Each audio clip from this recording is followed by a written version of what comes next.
That isn't your medicine, the maid's daughter whispered, uncovering a billionaire family's betrayal and a silent inheritance scheme worth $75 million. The moment it began wasn't loud, it was surgical. In a room that smelled of money and dying breath, billionaire Wallace Thorne lay fading, eyes half closed, a king without a kingdom. No one saw the truth. Not the doctors, not the servants, except Anna, the maid's 10-year-old daughter, who watched the wrong bottle change hands and realized too late she had witnessed a murder attempt. Fear told her to stay silent. Conscience told her to speak. That isn't your medicine, she whispered, a voice too small to matter in a house where truth was expensive. This isn't just a story about inheritance and betrayal. It's the story of how Anna saw what no one else dared to, and changed everything. And before I forget, where are you watching from today? Leave a comment below. Enjoy the story. A 10-year-old girl saw the truth, but the family only saw the maid's daughter. Anna watched the old man struggle for breath in his $75 million mansion. She knew his son was the reason he was dying, and she was the only one who knew why. We begin not with the money, but with the quiet. The Thorne mansion was a cathedral of silence. Sunlight came through the tall windows, but it felt cold. It landed on museum-quality rugs and antique furniture, but it offered no warmth. In this mansion, Emily worked as a ghost. Emily was Anna's mother. She was a woman who lived in the margins of other people's lives. Her hands were rough from bleach and polish. Her knees ached from scrubbing marble floors. She polished silver she could never own. She washed sheets she could never sleep in. She was paid to be invisible. And she was very, very good at her job. This summer, the school programs were full. The cost of a babysitter was more than Emily could afford. So, 10-year-old Anna had to come with her. Anna was a small girl with bright blonde hair. She looked like a dandelion seed that had drifted into the wrong garden. Like her mother, Anna understood the first rule of her mother's world: be invisible. She would sit on a small stool in the wide, empty hallways. She brought a drawing pad and a single pencil. She would sketch the patterns in the wallpaper or the shadows on the floor. She sat for hours, as still and silent as the porcelain statues that lined the hall. Her mother, Emily, would pass by, pushing the heavy linen cart. She would give Anna a small, tired smile. Anna would smile back. It was their secret language. It meant, I am okay. Are you okay? The heart of the mansion, and the source of its silence, was the master bedroom. In that room, Mr. Wallace Thorne lay dying. Wallace Thorne was the patriarch. He had built an empire from nothing. He was a man of iron will and sharp decisions. Now, he was a frail figure, lost in a sea of white pillows and expensive blankets. He was worth $75 million. And he had 2 children. The first was Stephen. Stephen Thorne was a man in his 40s. He wore suits that cost more than Emily's car. He had his father's sharp eyes, but none of his warmth. Stephen handled the family business. He would pace the hallways talking on his phone, his voice a low, urgent hum. Anna watched him. He never smiled. When he looked at his sick father, Anna did not see sadness. She saw impatience. The second child was Clara. Clara was softer. She would visit her father's room and read to him. She often looked stressed, her face pale. She would sometimes stop and smile at Anna in the hallway. What are you drawing today, sweetie? Clara would ask. Just the wall, ma'am, Anna would whisper. Clara would sigh, touch Anna's blonde hair, and then continue on, her shoulders heavy. Anna watched them all. She was a quiet girl, but she was an observer. This was a skill she learned from her great-uncle Frank. Her mother's uncle, Frank, was a war veteran. He lived in a small apartment above a hardware store. He didn't talk much, but when he did, Anna listened. Last winter, he had taken Anna to the park. People always look, Anna, he told her, his voice rough like gravel. But they never see. They look at a man's mouth, but they should watch his hands. The hands tell the real story. He pointed. See that man on the bench? He's smiling. But look at his hands. He's tearing that newspaper to shreds. He's not happy. He's angry. Anna learned to watch. She watched her mother's hands twist her apron when the housekeeper was unkind. She watched the mailman's hands hurry when his bag was heavy. And in this house, she watched Stephen Thorne. She watched his hands. She saw how they gripped his phone. She saw how they drummed on the mahogany tables. She saw how they straightened his tie, quick and nervous, whenever he left his father's room. His hands were never calm. They were the hands of a man waiting for something. One Tuesday afternoon, The tension in the house grew. The air felt thick. Anna heard Stephen and Clara arguing. Their voices were muffled, coming from the library. The new will is a disgrace. Stephen's voice was sharp. He's not in his right mind. He is leaving half of it to charity. He is leaving my half to charity, Stephen. Clara's voice was weary. He is giving you the entire business. It is what he always wanted. It's not enough, Stephen hissed. That money should stay in the family. With me. I'm the one who kept this empire afloat while he got old and soft. He is our father, Clara said, her voice breaking. He's a fool, Stephen replied. The library door opened, and Stephen stormed out. He did not even see Anna sitting on her stool. Later that day, Emily was in the main kitchen, deep in the basement. Anna was alone on the second floor, near the master bedroom. The house was quiet. Anna was drawing the heavy curtains by the window. Her pencil rolled from her lap. It bounced on the thick carpet and rolled under the edge of a large, dark cabinet that stood against the wall. Anna got on her hands and knees. She crawled into the dark space behind the cabinet to get her pencil. It was dusty. She found her pencil, and just as she was about to back out, she heard the heavy door of the master bedroom open. She froze. She knew she was not supposed to be this close. She heard footsteps. It was Stephen Thorne. Anna stayed perfectly still in the shadows. She could see the edge of the large bed from her hiding spot. Stephen walked to the nightstand. A tray with medicine bottles was waiting there. A nurse always prepared it. Stephen looked at the tray. He looked back at the closed door. He was alone. Or so he thought. Anna watched. She held her breath. Stephen's hands moved. He picked up a small, brown bottle. This was the heart medicine. Anna had seen the nurse give it to Mr. Thorne every day at 4 o'clock. Stephen's hand slipped the brown bottle into his suit pocket. Then, from his other pocket, he pulled out a different bottle. It was blue. It looked almost the same. He placed the blue bottle on the tray. He then picked up the small glass and the water. He shook 2 pills from the blue bottle into his palm. He walked over to the bed. "Father," Stephen said, his voice suddenly gentle. "Father, wake up. It's time for your medicine." Mr. Thorne groaned. His eyes opened slowly. "Stephen, I'm so tired." The old man's voice was a whisper. "I know, Father. This will make you feel stronger," Stephen said. Anna watched him lift his father's head. She watched him place the wrong pills into the old man's mouth. She watched him hold the glass of water. Mr. Thorne swallowed. He coughed. Then he settled back into the pillows. "You're a good son, Stephen," the old man murmured, his eyes already closing. Stephen stood there for a long moment. His face was blank. He put the glass down. He left the wrong bottle, the blue one, on the nightstand. Then he turned and walked out of the room, closing the door with a soft click. Anna's heart was beating so hard she thought it would burst. Her great-uncle Frank's words came back to her. Watch their hands. The hands tell the real story. She waited 1 minute. 2 minutes. She crawled out from behind the cabinet. She was shaking. She stood up and looked at the huge bed. Mr. Thorne was breathing, but it was shallow. He looked paler than before. Anna knew she should leave. She should go back to her stool. She should be invisible. But she looked at the old, sick man. He looked like her great-uncle Frank when he was asleep. She took 1 step toward the bed, then another. She stood by the nightstand. She looked at the blue bottle. She looked at the old man. He was slipping into a heavy, unnatural sleep. Anna leaned in close, her blonde hair brushing the silk pillowcase. She whispered, so quietly it was almost just air, "That isn't your medicine." Mr. Thorne did not stir. His breathing was a faint, shallow rustle. Fear, cold and sharp, shot through Anna. She was not supposed to be here. She was not supposed to have seen. She backed away from the bed. 1 step, 2 steps. Her eyes were fixed on the blue bottle on the nightstand. It looked like a small, dark piece of poison. She turned and ran. Her feet were silent on the thick wool carpet. She ran down the grand staircase, her hand gliding over the polished wood rail. She didn't stop until she reached the basement kitchen. This room was different from the rest of the house. It was warm. It smelled of bleach, but also of the soup Emily was simmering for the staff. Emily was standing at a large steel sink, washing a pot. "Mama," Anna said. Her voice was a small gasp. Emily turned, wiping her hands on her apron. Her face was tired, but it softened when she saw her daughter. "What is it, sweetie? You look like you've seen a ghost." I think Mr. Stephen is hurting his father." Emily's small smile vanished. She dried her hands completely and knelt, so her eyes were level with Anna's. This was serious.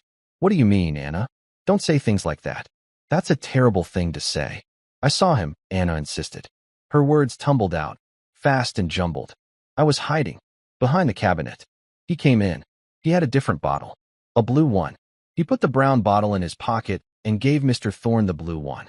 He changed the medicine. Emily listened. Her expression was hard to read. It was a mix of fear and disbelief. Anna, are you sure? Yes, Mama. The nurse always gives the brown one. He used a blue one. And Mr. Thorne, he looked sicker. Emily stood up. She looked around the kitchen, even though they were alone. She was checking for other ghosts, other maids, other listeners. Anna, you must be mistaken, Emily said, but her voice was low. Mr. Stephen is his son. He loves his father. He didn't look like he loved him, Anna said. He looked blank.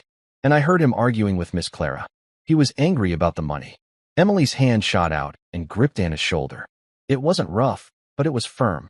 You will not say that word again, Emily whispered. You will not talk about the money. You will not talk about the medicine. You were not there. You did not see anything. Do you understand me? But Mama, he's sick. I understand, Emily said, her voice sharp. What I understand is that my job pays for our apartment. It pays for your food. It pays for your shoes. And I keep that job by not seeing. Tears welled in Anna's eyes. It was the wrong answer. It was the one answer she didn't expect. You are a child, Emily said, her voice softening now. She pulled Anna into a hug. The apron smelled like soap. You don't understand these things. These are adult things. You probably just saw him give an extra pill or a different kind of pill. The doctor changes them all the time. You are not a doctor, Anna. I am not a doctor. She held Anna at arm's length. Promise me, you will not mention this to anyone. Not me. Not Miss Clara. No one. You will go back upstairs. You will sit on your stool. And you will draw.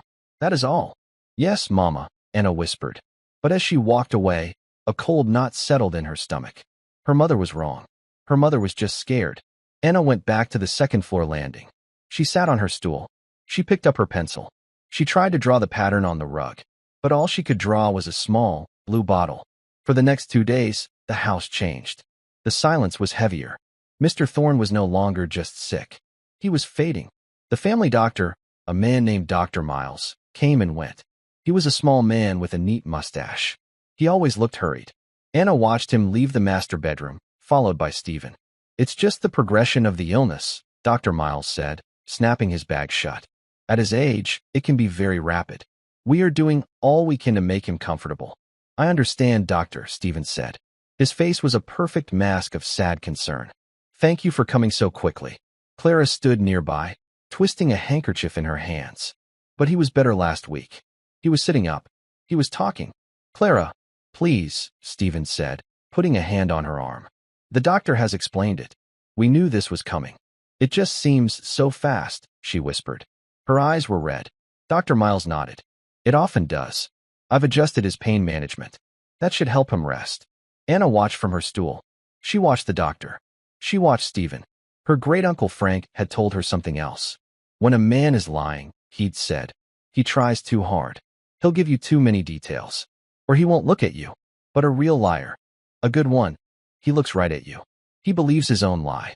That's the one you watch out for. Stephen looked right at his sister. He looked right at the doctor. He looked right at the nurse. He was a good liar. Anna knew she was the only one who had seen the truth. Her mother had chosen to be blind.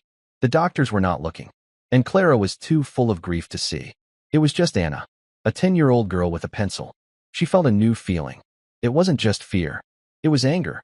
It was a cold, hard anger that she had never felt before. They were letting this happen. That evening, the nurse, a kind woman named Mrs. Boyd, was changing Mr. Thorne's linens. Anna saw her come out of the room, pushing a cart. The cart held a small, clear plastic bag. In the bag were empty medicine cups, tissues, and other trash. And a small, blue bottle. It was empty. Mrs. Boyd pushed the cart toward the service elevator. She was called away by the housekeeper for a moment. She left the cart in the hallway. Anna's heart hammered. This was her chance. She looked down the hall. No one. The housekeeper was talking to Mrs. Boyd by the stairs. Anna slipped off her stool. She moved quickly. She reached the cart. Her hands were shaking. She put her hand into the plastic trash bag. She grabbed the small blue bottle. It was light. She shoved it deep into the pocket of her dress. Anna? What are you doing? Anna spun around. It was Clara. Her eyes were puffy from crying. Anna froze. She felt the shape of the bottle in her pocket. I was just looking at the cart, ma'am, Anna said. Clara looked at her, confused. You shouldn't be touching the medical supplies, honey. It's not safe. I'm sorry, Anna whispered. She backed away toward her stool. Clara sighed, not angry, just tired. She put a hand to her head. It's all right. Just stay on your stool. It's better if you stay clear. Clara walked away toward her own room. Anna sat down. Her legs felt like water. She did not move for an hour. She clutched the bottle in her pocket. She had done it. She had the proof. But then a new, terrible thought hit her. What did she have, really? It was an empty bottle. What did it prove? Stephen would just say the doctor ordered it. He would say it was a new medicine. He would say Anna stole it. He would say she was a thief. And her mother would be fired. They would be thrown out. They would have no home. Anna felt the cold, hard plastic. It was not proof. It was a trap. She felt a wave of despair. She was just a little girl. She couldn't stop a man like Stephen Thorne. She sat there, holding the bottle, as the sun went down. The house grew dark. The silence in the mansion was no longer peaceful. It was the silence of a grave. That evening, Anna sat in the back of the city bus. The empty blue bottle was a heavy, guilty weight in her pocket. She and her mother sat side by side, but they were miles apart. The rattle of the bus engine filled the silence between them. Emily's shift had ended. She had found Anna, not on the stool, but standing by the window, staring at the long shadows on the lawn. Anna, it's time to go, her mother said. Her voice was strained. Anna just nodded. As they walked down the long gravel path to the main gate, Emily stopped. She pulled Anna behind a large, dark hedge, out of sight of the main house. What is in your pocket? Emily asked. Her voice was a low hiss. Anna looked at the ground. Show me. Now. Slowly, Anna pulled out the small blue bottle. Emily's face went white. It was a kind of fear Anna had never seen before. It was not the fear of a spider or a dark room. It was the fear of true, life-altering ruin. You stole this, Emily whispered. She grabbed the bottle. From the medical trash. Anna, do you know what this is? This is jail. For you. For me. They will say we are thieves. They will say we are trying to harm them. They will fire me. But Mama, I don't care. Emily's voice was fierce, but her eyes were terrified. I told you. This is not our world. This is not our fight. These people, they are sharks. And we are just small fish in their pond. They will eat us, and they will not even notice. He's killing him. Anna cried, the words finally bursting out. And we will be on the street. Emily countered. Is that what you want? You want us to have no home? Because I will be fired. Right now? And no one will ever hire a maid who steals from the trash, who makes up stories about her employer. She crouched down, gripping Anna's arms. This is not a game. This is our life. You must let it go. You must forget everything you saw. Emily's face crumpled. Please, Anna. I am begging you. I cannot lose this job. I cannot lose you. Anna looked at her mother. She saw a woman who was not weak, but who was trapped. A woman who had been fighting for so long. She only knew how to survive. Anna nodded. The anger inside her turned into a cold, hard stone of sadness. Okay, Mama. Emily's shoulders slumped in relief. She stood up. She quickly wrapped the blue bottle in a napkin from her lunch bag and shoved it deep into her own purse. I will throw this in a dumpster in the city, she said. Far away from here. And we will never, ever speak of it again. The bus ride continued in silence. Anna watched the city lights pass by. Her proof was gone. Her mother would not help her. Mr. Thorne was going to die, and Stephen would win. She felt a wave of total despair. She was just a little girl. She couldn't stop it. Then, she thought of her great-uncle Frank. She remembered visiting him after he had a fall. He was in his small apartment, his arm in a sling. They said I was stuck, he told her, nodding at the cast. Doctor said, Frank, you can't fight with one arm. I told him, son, if you're outmatched, you don't fight their fight. You change the battlefield. Anna sat up a little straighter on the bus seat. Her mother was right. She couldn't fight Stephen. The bottle was his fight. He had more bottles. He had the doctor. He had all the money. She needed to change the battlefield. What did that mean? She couldn't prove what Stephen was doing. But what if she didn't have to? What if she just had to stop it? The thought hit her like a small shock. The blue bottle was the poison. The brown bottle was the medicine. Stephen had taken the brown bottle. He must have it. He wouldn't throw it away. He would need to put it back after Mr. Thorne was gone. To hide what he had done, Anna had a new plan. She was not going to prove anything. She was going to find the real medicine. The next morning, the atmosphere in the Thorne mansion was not just quiet. It was heavy. A man in a black suit with a white collar, a priest, was leaving as Anna and her mother arrived. Anna's stomach tightened. They walked into the main hall, and they saw Clara. She was not just stressed. She was weeping. She was standing by the large staircase, and Stephen was with her. He had his arm around her shoulders in a show of comfort. "He's not responding, Stephen," Clara sobbed. "He just sleeps. Dr. Miles was here. He said it's a matter of hours. We must be strong for him, Clara," Stephen said. His voice was perfectly pitched. Sad, firm, supportive. It is what he would want. "We should go to the library. We need to make arrangements." Clara nodded, wiping her eyes. "You're right. I can't believe it." They walked past Anna. Stephen didn't even glance at her. He was too busy playing the part of the grieving son. Anna watched them go into the library. The door closed. The ticking clock in her head was now deafening. Hours. She looked at her mother. Emily was already in the dining room, her back to Anna, silently polishing the silver. This was her chance. Anna knew where Stephen's private study was. It was on the same floor, just down the hall from the master bedroom. She slipped off her stool. Her heart was beating a fast, sick rhythm. This was not like hiding. This was not like taking trash. This was entering his private room. Her mother's voice was in her head. "Don't get involved. They will destroy us." Her great-uncle's voice was louder. "You see the truth. You have to act." She walked down the hall. The house was empty. The nurse was with Mr. Thorne. Her mother was downstairs. Stephen and Clara were in the library. She reached the study. The door was a heavy, dark wood. She put her small hand on the brass knob. She turned it. It was unlocked. She pushed it open. It swung inward with a soft whoosh. She slipped inside and closed it behind her, leaving it open just a crack. The room was dark. The curtains were drawn. It smelled of old books, leather, and the faint, sweet smell of cigars. A huge desk stood in the middle. Bookshelves lined the walls. Anna looked around, her eyes wide with panic. Where would he hide it? Her uncle's voice came back to her. "People are lazy. Even rich people. They hide things where it's easy. Close to them." She ran to the desk. She tried the top drawer. Locked. The second. Locked. She tried the bottom drawer. It slid open. It was full of files. Folders with labels. She pawed through them. Finances. Contracts. Nothing. She looked around the room. A small, dark wood cart stood in the corner. It held glass bottles of liquor and an ice bucket. On the cart was a polished wooden box. A cigar box. It was the only other thing in the room. She ran to it. She put her fingers on the lid. She tried to lift it. Locked. Of course, it was locked. A sound in the hallway. Footsteps. Anna gasped. She dove behind the long, heavy velvet curtains that covered the window. She pressed her back against the cold glass. She held her breath. The study door opened fully. It was Stephen. He walked into the room. He seemed upset. He was pacing. He went to his desk and picked up the phone. He pressed a button. Yes. Yes. Put him through. Now.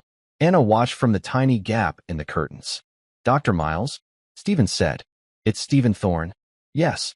I wanted to thank you for your discretion." There was a pause. Anna's blood turned to ice. "Yes, it's progressing just as we discussed," Stephen continued. "No, my sister suspects nothing. She's too emotional to see clearly. It's a kindness, really. Prolonging this is just cruel." Anna's hands flew to her mouth. "Just as we discussed. The doctor was helping him." "Yes," Stephen said, his voice cold. "The bonus we discussed will be in your account by morning. Thank you for your professionalism." He hung up the phone. He stood there for a moment. Then he walked to the bar cart. Anna watched, her heart about to explode. He took a small, silver key from his vest pocket.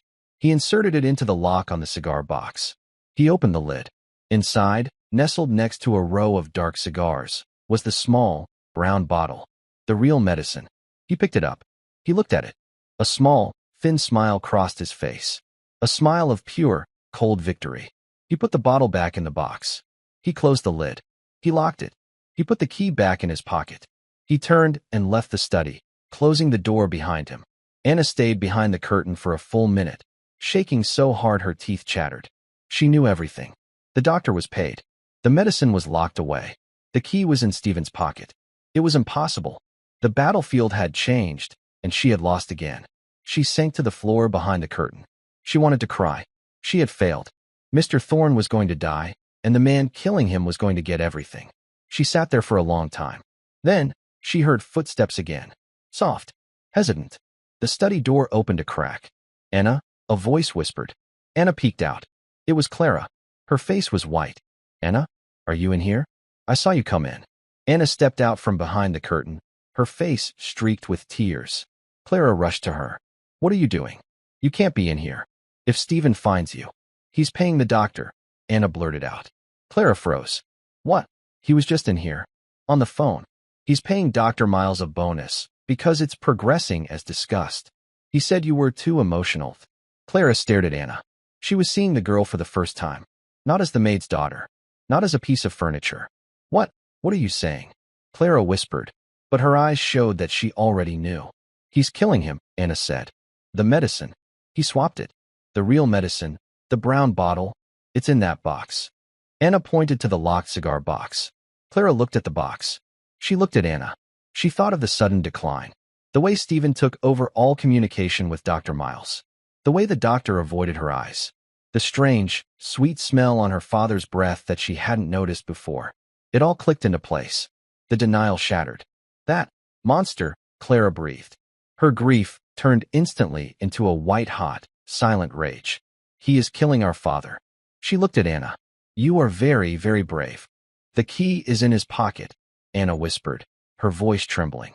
"We can't get it." Clara's face hardened. She was a thorn. She had been soft and sad, but she was still her father's daughter. "No," Clara said. "We can't. But I know where the other key is." Clara Thorne looked at the small, 10-year-old girl. The child who had seen what she, his own daughter, had refused to see. "My father," Clara said, her voice a tight wire, believed in redundancy. "He always said, 1 key is no key. 2 keys is 1 key." She pointed down the hall, in the opposite direction of the library. "His master set. For all the furniture. It's in his desk. In his bedroom." Anna's eyes went wide. "But, the nurse is in there. And him. Mrs. Boyd is the nurse." "She's not the family," Clara said. A cold authority had entered her voice. It was the authority she had avoided using for years. It was the voice of Wallace Thorne. "Stephen is in the library," Clara said, thinking fast. "He's probably on the phone with the lawyers right now, starting the process. He thinks he has time. He thinks father has hours." She looked at Anna. "We don't. We have minutes." Clara grabbed Anna's hand. It was no longer a gentle, absent-minded pat. It was a grip of partnership. "Stay with me. Do exactly as I say. And be silent." They left the study, closing the door softly. The hallway was a long, silent tunnel. Every step on the plush runner felt like a drumbeat to Anna. They were walking toward the danger. They reached the master bedroom. The door was open a few inches. Inside, they could hear the soft, rhythmic puff of an oxygen machine. Clara pushed the door open. The room was vast and dim. The curtains were drawn against the morning light. The only sound was the oxygen machine and the rustle of the nurse, Mrs. Boyd, who was tidying the far side of the room. And in the center, the enormous bed. Mr. Thorne was a still, pale shape under the sheets. Mrs. Boyd turned, startled. "Oh, Miss Thorne. You're back." "Mrs. Boyd," Clara said. Her voice was calm, but brittle. "I'd like a moment alone with my father, please." The nurse looked surprised. "Of course, ma'am. But Dr. Miles said." "I know what the doctor said," Clara interrupted. "He said we should be making him comfortable. And I wish to sit with him. Alone." All right," Mrs. Boyd said. She was a kind woman, but she was an employee. She smoothed her uniform. "I'll just be in the hall. He's not in any pain. The new dosage from Dr. Miles is keeping him very, very peaceful." "Yes," Clara said, her eyes boring into the nurse. "I'm sure it is." Mrs. Boyd nodded, a little flustered by Clara's tone. She slipped out of the room, pulling the door almost shut, leaving it open just a crack. The moment the lock clicked, Clara moved. Anna was right behind her. Clara didn't look at her father. Not yet. She couldn't. If she looked at his face, she knew she would break. She went to the far wall, where a heavy, roll-top desk stood. It was her father's personal desk, the one he'd had since before the money. She sat in the chair. Her hands moved over the wood. "He showed me this when I was a girl," she whispered. She pushed on a piece of carved trim on the left side. Click. A small, hidden panel popped open below the main drawers. It was barely large. Inside, on a bed of faded velvet, was a single, heavy brass ring. It held a dozen small, old-fashioned keys. "He called them his skeleton keys," Clara murmured. She fumbled with the ring, her hands shaking violently. Grief and rage were making her clumsy. I can't see which one." Anna stepped forward. Her small, steady hand pointed. "That one, ma'am. It's flat, like the lock on the cigar box." Clara looked at the key, then at Anna. She nodded. She slid that one key off the ring. She stood up. And then, she made the mistake of looking at her father. His face was waxy. His breathing was so shallow, the sheets barely moved. This was not the man who had taught her to ride a bicycle. This was not the man who had yelled at her for dating the wrong boys. This was a shell. "Oh, Papa," she whispered. A tear rolled hot down her cheek. "What has he done to you?" She started to tremble.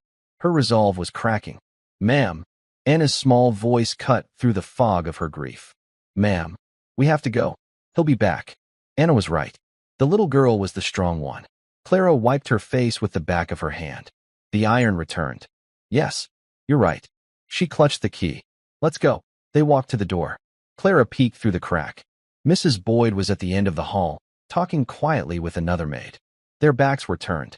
"Now," Clara whispered. They slipped out. They walked fast. Past the nurse. Past the grand staircase. They were halfway down the hall to Stephen's study when Anna suddenly pulled Clara backward, yanking her behind a tall marble statue. "What?" Clara hissed. "Mama," Anna breathed. "Emily." She was at the end of the hall, right in front of Stephen's study. She was pushing the heavy vacuum cleaner. She was cleaning the rug. She was blocking the door. Clara looked frantic. "We can't wait. She'll be there for 10 minutes. Stephen will be done." Anna looked at her mother. She saw the set of her shoulders. She was just doing her job.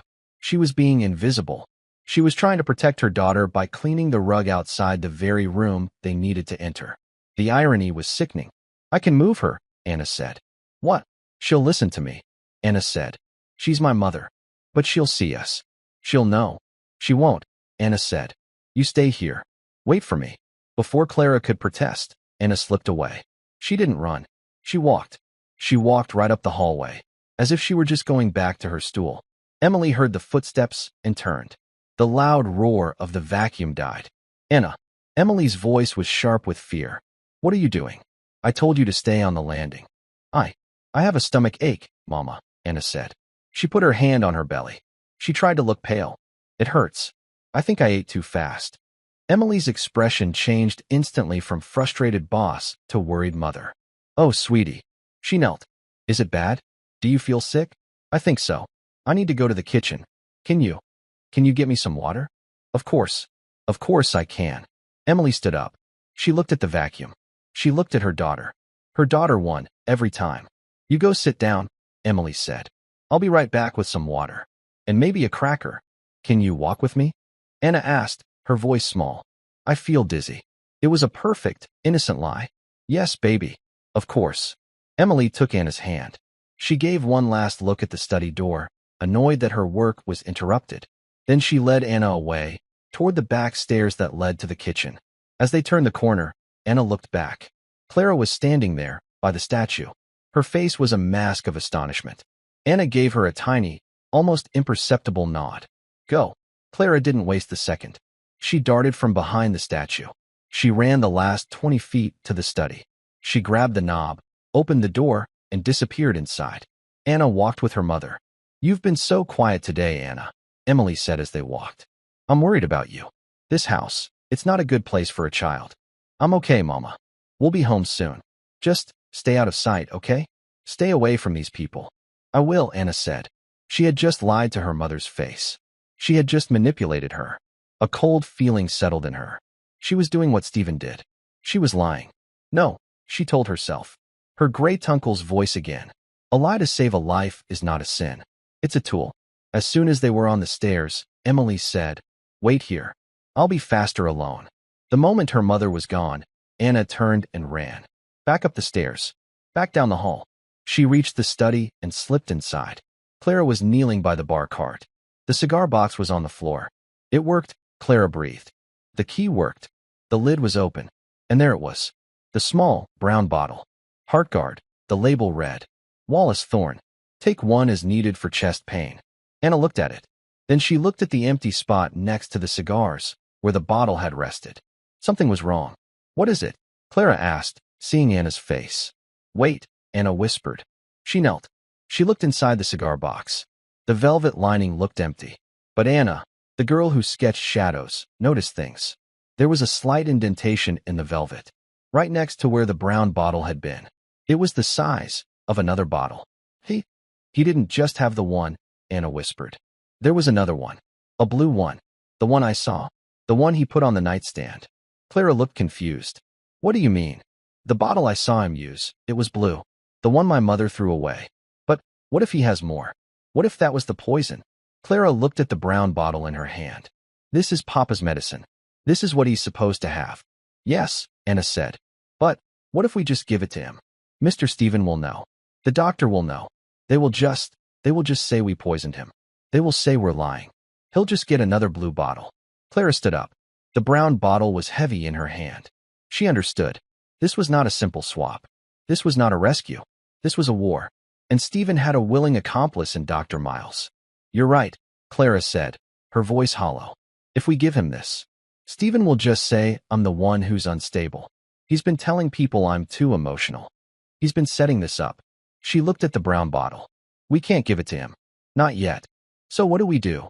Anna asked. She felt the hope draining away. Clara Thorne looked at the door. Her mind was working, clicking into place. She was no longer just the sad, soft daughter. She was a general. He thinks he is ours. He thinks father is dying naturally, Clara said. He's in the library, making arrangements. He's confident. We need to change that, Clara said. How? Clara smiled. It was a cold, sharp smile. It was the smile of Wallace Thorne closing a deal. We don't swap the medicine. We take it. We take the proof. She closed the cigar box. She locked it. But, your father, Anna said. He'll die. He's dying anyway, Clara said, the words like glass. Stephen is killing him. But if we do this right, we can save him and destroy Stephen at the same time. She grabbed Anna's hand. We're not going to hide. We're not going to sneak. We're going to change the battlefield. She put the brown bottle in her own pocket. She put the skeleton key in the other. Come on, she said. Where are we going? To the library, Clara said. We're going to interrupt Mr. Thorne's very important meeting. The library was at the end of the main hall. It was the only room Anna had never been near. The door was 20 feet tall, made of dark, heavy oak. It was a door built to keep secrets. Clara did not knock. She gripped the brass handle, turned it, and pushed. The door swung open with a heavy, expensive sigh. The room was enormous. Thousands of books lined the walls from floor to ceiling. In the center, at a desk as large as a car, sat Stephen Thorne. He was not alone. A man in a perfectly tailored gray suit sat across from him. He had a thin leather briefcase open on the desk. He was thin, sharp, and had the pale, dry look of someone who lived on paper and coffee. Stephen was on the phone. He was smiling. It was a relaxed, confident smile. Yes, absolutely. The transition will be seamless, Stephen was saying. He saw Clara, and his smile faded. It turned to annoyance. Harris, I'll have to call you back. He hung up the phone. Clara? What is the meaning of this? I am in a meeting with Mr. Harris, our family counsel. Your counsel, Stephen. Not our counsel, Clara said. She walked forward. Anna was a small shadow right behind her, her hand clutching the back of Clara's skirt. The lawyer, Mr. Harris, stood up. He was polite, but his eyes were sharp. He was an observer, just like Anna. Miss Thorne, the lawyer said, my deepest condolences. Stephen was just updating me on your father's condition. He was he? Clara said. She stopped at the edge of the desk. She looked at her brother. The soft, sad woman was gone. A stranger was looking at him. Clara, you are not well, Stephen said, his voice lowering into a tone of false sympathy. This is all a shock. And you've brought a child? This is highly inappropriate. Take her and go lie down. We can talk later. We'll talk now, Clara said. She took the small, brown bottle from her pocket. She placed it on the desk, on top of a stack of legal papers. It landed with a quiet thud. Stephen Thorne stared at it. Anna watched his face. She saw it all. First, confusion. His eyes flickered. He did not understand. Second, a flash of pure, cold panic. He thought, the box. How did she get in the box? His hand, almost without thinking, twitched toward his vest pocket. The key is still here. Third, recovery. He rebuilt his mask of calm. It was fast, but Anna saw it. The lawyer saw it, too. Mr. Harris's eyes narrowed by a tiny fraction. What is this, Clara? Stephen asked. He tried to laugh. Are you bringing me trash? That is father's heart medicine, Clara said, her voice low and clear. The real medicine. The one he is supposed to take. The one that you took from his room. The lawyer, Mr. Harris, stopped moving. He did not blink. Clara, this is insane, Stephen said. He stood up, placing his hands on the desk. A show of power. You are hysterical. Father's medicine is on his nightstand. Dr. Miles has been administering it all day. No, Anna said. Her voice was tiny, but in the huge, silent room, it was as loud as a gunshot. Stephen looked at Anna as if he had just seen an insect. What did you say? That isn't his medicine, Anna said, repeating the words she had whispered to the dying man. The medicine on the nightstand is blue. You put it there. You took this one. The brown one. Stephen's face turned dark red.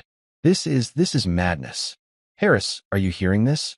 My sister has conspired with the maid's daughter to make these filthy accusations. He pointed a shaking finger at Anna. This child should be removed. This is what happens when we let the help run wild. Mr. Harris did not look at Stephen. He looked at Clara. Miss Thorne, the lawyer said, his voice like dry leaves. That is a very serious claim. You are suggesting that your brother, in conspiracy with Dr. Miles, is accelerating your father's decline. I am saying, Clara replied, that my brother is murdering our father for $75 million. And this girl is the only one who was brave enough to see it. It's a lie, Stephen shouted. He was losing his cool. She's a child.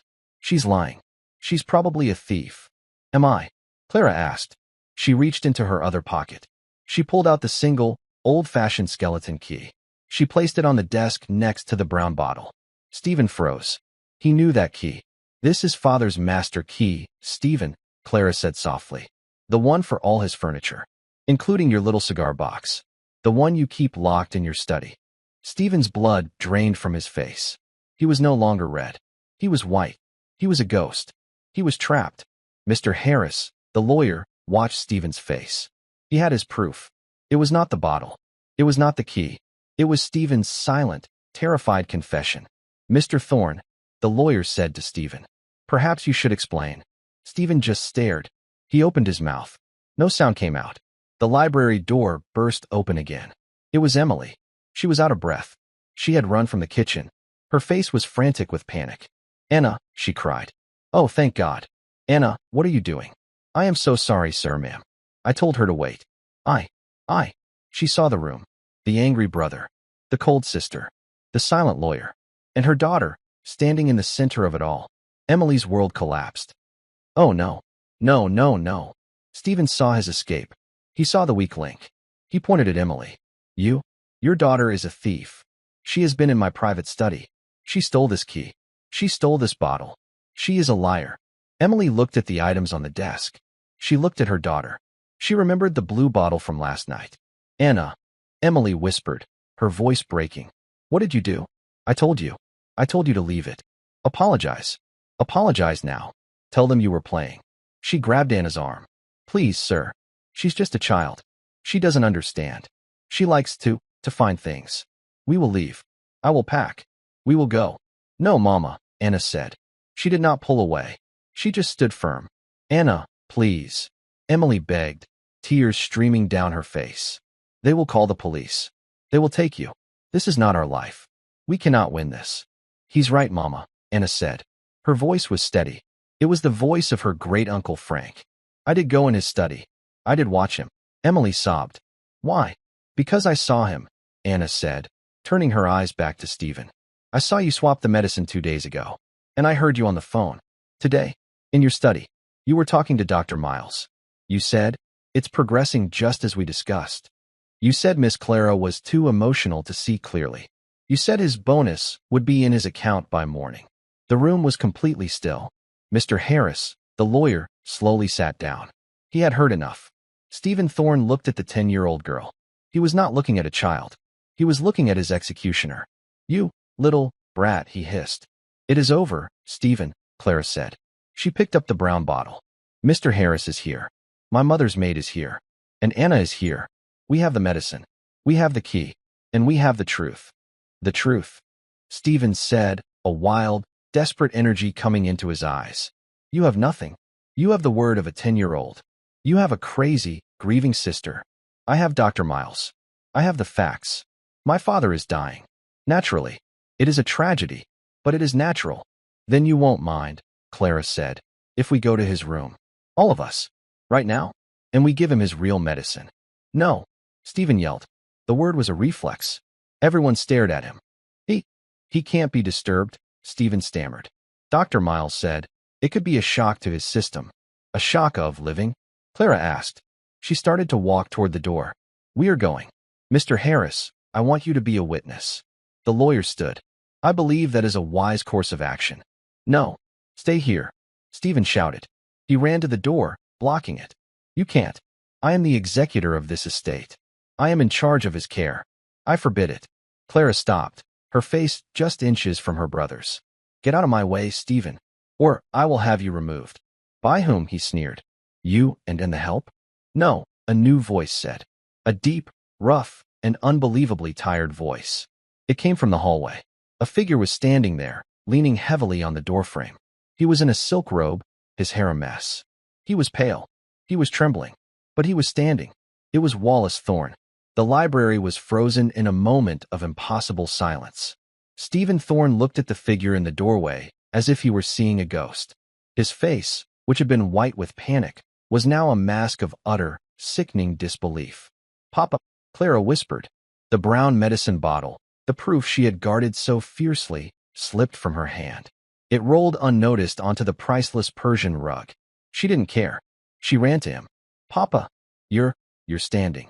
She caught him as he sagged, his strength failing. She held him up. How? Wallace Thorne's eyes never left his son. I, Stephen stammered. He backed away from the door, stumbling into the heavy desk. You're supposed to be asleep? Wallace's voice was a dry, terrible rasp. Yes, that was the plan. Your plan. He leaned on Clara, his breathing heavy, but his gaze was like iron. I heard you, Stephen. From my room. The door was open. I forbid it, you said. You were forbidding your sister from saving my life. No, Stephen protested, his voice cracking. It's not. She was trying to hurt you. With that medicine, Dr. Miles said. Dr. Miles is a paid criminal. Wallace cut him off. And you are a fool. He looked past his children, past the lawyer. His eyes, clouded with sickness but still sharp, found Anna. She was standing small and terrified, half hidden behind her mother. I was in the fog, Wallace said, his voice quiet, forcing everyone to lean in. The pills you gave me, Stephen. The blue ones. The new dosage. They were heavy. I was so tired. I was letting go. He held Anna's gaze. And then I heard a voice. It was very small. A whisper. He looked right at Anna, and a flicker of recognition, of gratitude, moved across his pale face. She whispered, That isn't your medicine. Emily gasped, her hand flying to her mouth. She finally, truly, understood. That little voice, Wallace continued. It was the truth. It was a single, tiny light in the dark. And I knew I wasn't just dying. I was being murdered. By my own son. He had fought the fog. He had pretended to be deeper in sleep than he was. He had heard the argument in the hall. He had heard Clara and Anna leave the study. He had used every last shred of his legendary will to pull himself from the bed and follow the sound. He had arrived just in time to hear his son's final act of betrayal. You wanted the money, Stephen, Wallace said. There was no rage in his voice. Only a vast, cold, empty finality. You wanted it so badly, you couldn't even wait. You couldn't wait for the man who gave you everything. It was a business decision. Stephen suddenly screamed, his composure shattering. You were giving it all away. To charity. You were destroying our legacy. It was my legacy, Wallace stated. It was my money. He turned his head toward the lawyer, who was watching with grim, professional stillness. Mr. Harris, Wallace ordered. You are a witness to all of this. Call the police. I want my son arrested and charged with attempted murder. And I want Dr. Miles's license, his career, and his freedom. See to it personally. Yes, Mr. Thorne, Mr. Harris said. He did not look at Stephen. He pulled out his phone and walked to the far side of the library. Stephen Thorne did not shout. He did not run. He just collapsed. He fell backward into his large leather chair. All the power, the arrogance, the cold confidence, it was gone. He was nothing but an empty suit. He covered his face with his hands. Clara was weeping, her head on her father's shoulder. I'm so sorry, Papa. I was here. I didn't see it. It's all right, child, he murmured, patting her hair. You saw it when it mattered. His gaze then moved to the other mother and daughter. Emily, he said. Emily flinched, terrified. Sir, I am so sorry. I will pack our things. We will go. You will stay, Wallace commanded, his voice gaining a fraction of its old strength. You will be my personal housekeeper. You will run this entire house. From now on, you will answer only to me and my daughter. You will be paid what you are truly worth. Emily looked at him, stunned into silence. Finally, Wallace Thorne looked at Anna. The old billionaire, the patriarch of a $75 million empire, and the 10-year-old maid's daughter. The most powerful man in the room, and the girl who had been invisible. And you, he said. His voice softened. What is your name? Anna, sir, she whispered. Anna, he nodded, as if committing it to memory. You have brave eyes. You don't just look at the world. You see it. You saved my life. He looked at the desk, at the stacks of papers Mr. Harris had been preparing, the papers that would have given Stephen everything. He wanted the money, Wallace said, almost to himself. Now, he will learn what it is to have none. He looked at Clara. We are changing the will. Today, Stephen is written out. He will not get $1. He will not get one chair. He will have to learn what it means to earn a living. The inheritance. Emily stammered. It all goes to you, Miss Clara. Clara looked at her father, her eyes still red. Papa, I don't care about the money. I only care about you.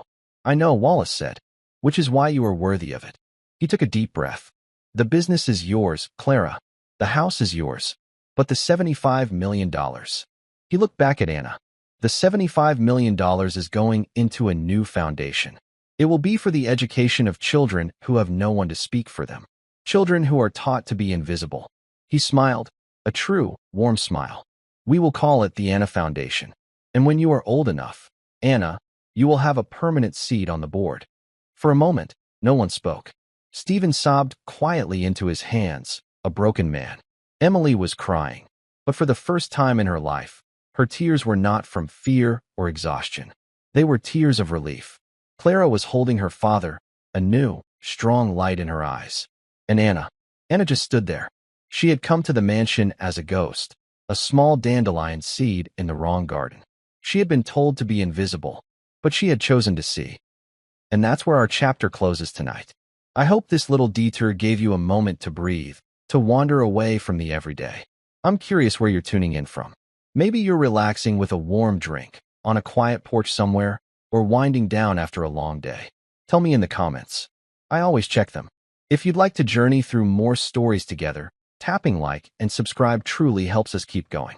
We're constantly working to make each tale better than the last, so your feedback is always welcome. Thanks for sharing a piece of your time with me. Until the next story.